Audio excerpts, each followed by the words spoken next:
पिछले वीडियो में हमने बात की थी कि कैंसर क्या है, कैंसर बनने के पीछे का तंत्र क्या है, कैंसर में शामिल जीन कौन-कौन से हैं और ट्यूमर और कैंसर में मूल अंतर क्या है। इस वीडियो में हम जानेंगे कि वे कौन से कारण हैं जो जीन में म्यूटेशन को जन्म देते हैं, इसके परिणाम स्वरूप कैंसर होता है और साथ ही कुछ सामान्य प्रकार के कैंसर पर भी चर्चा करेंगे। आगे बढ़ने से पहले एक बात जो मैंने पिछले वीडियो में उल्लेख नहीं की, वह है उन 3 मुख्य प्रकार के जीन के कुछ उदाहरण जो कैंसर में शामिल होते हैं। उदाहरण के लिए ऑन्कोजीन में HER2 और EGFR जीन आते हैं। HER2 जीन का संबंध स्तन कैंसर के कई प्रकारों से है और EGFR जीन का संबंध अग्नाशय कैंसर से होता है। ट्यूमर सप्रेसर जीन के उदाहरण में BRCA1 यानी कि BRCA1 जीन आता है जो स्तन कैंसर के कई प्रकारों में पाया जाता है, विशेषकर उन मामलों में जो आनुवंशिक होते हैं या जिन्हें वंश में प्राप्त किया जा सकता है। इसी प्रकार P53 या P53 जीन भी कई प्रकार के कैंसर जैसे कि कोलोरेक्टल कैंसर और अग्नाशय कैंसर में शामिल होता है। डीएनए रिपेयर जीन के उदाहरण में XRCC1 जीन है जो अक्सर फेफड़ों के कैंसर के साथ जुड़ा होता है और ATM जीन जो अग्नाशय कैंसर से संबंधित है। अब जब हमने कैंसर में शामिल 3 प्रकार के जीनों के कुछ उदाहरण देख लिए हैं, तो अब चलिए समझते हैं कि इन जीनों में म्यूटेशन यानी कि उत्परिवर्तन कैसे उत्पन्न होते हैं।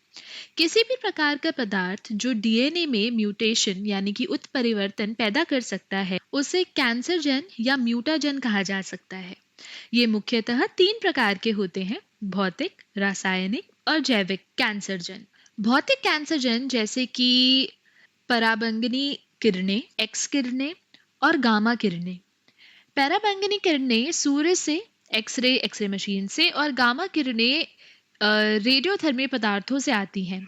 जब ये किरणें अधिक मात्रा में कोशिकाओं तक पहुंचती हैं, तो ये डीएनए में कई प्रकार के उत्परिवर्तन का कारण बनती है, जिससे कैंसर हो सकता है।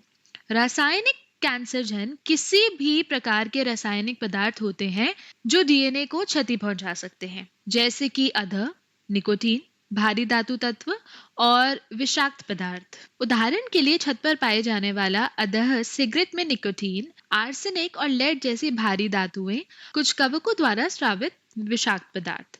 जैविक कैंसरजन किसी भी प्रकार के जीवित पदार्थ होते हैं, जैसे कि जीवाणु, विषाणु। एक प्रमुख प्रकार का विषाणु जो कैंसर उत्पन्न कर सकता है वो है ह्यूमन पैपिलोमा वायरस यानी कि HPV, जो महिलाओं में सर्वाइकल कैंसर के कई मामलों से जुड़ा होता है।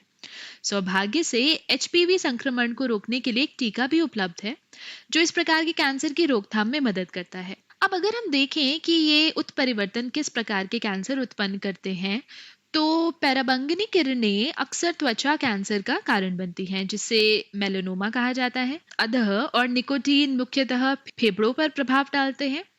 अधः का फेफड़ों में जमा होना और सिगरेट में मौजूद रसायन कोशिकाओं पर असर डालते हैं, जिससे फेफड़ों का कैंसर हो सकता है। निकोटीन मुंह और पेट का कैंसर भी उत्पन्न कर सकता है। इसी प्रकार HPV महिलाओं में सर्वाइकल कैंसर यानी कि गर्भाशय ग्रीवा कैंसर और पुरुषों में लिंग का कैंसर या गुदा का कैंसर का कारण बन सकता है।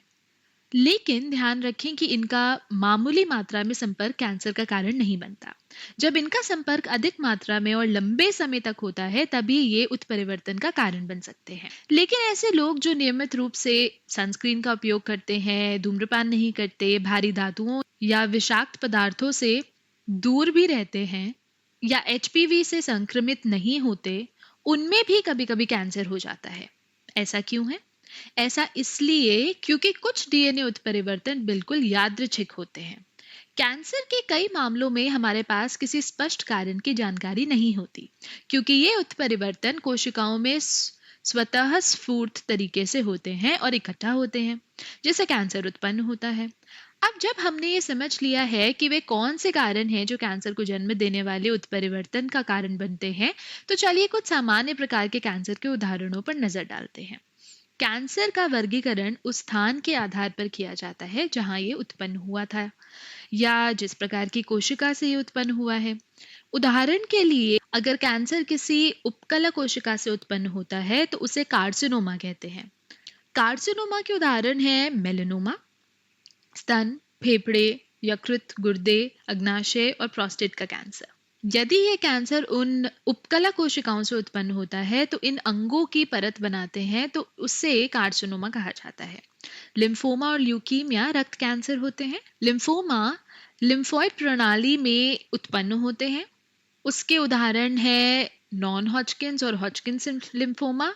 ल्यूकीमिया बोन मैरो यानी कि अस्थि मज्जा में उत्पन्न होते हैं, और ये श्वेत रक्त कोशिकाएं, लाल रक्त कोशिकाओं और यहाँ तक कि प्लाज्मा कोशिकाओं को भी प्रभावित करता है।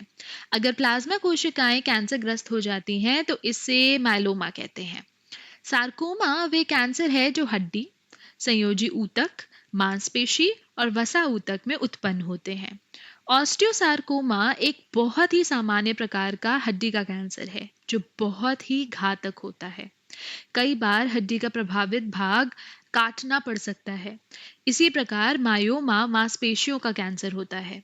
अगर कैंसर किसी भी मांसपेशी कोशिका में उत्पन्न होता है तो उसे मायोमा कहा जाता है।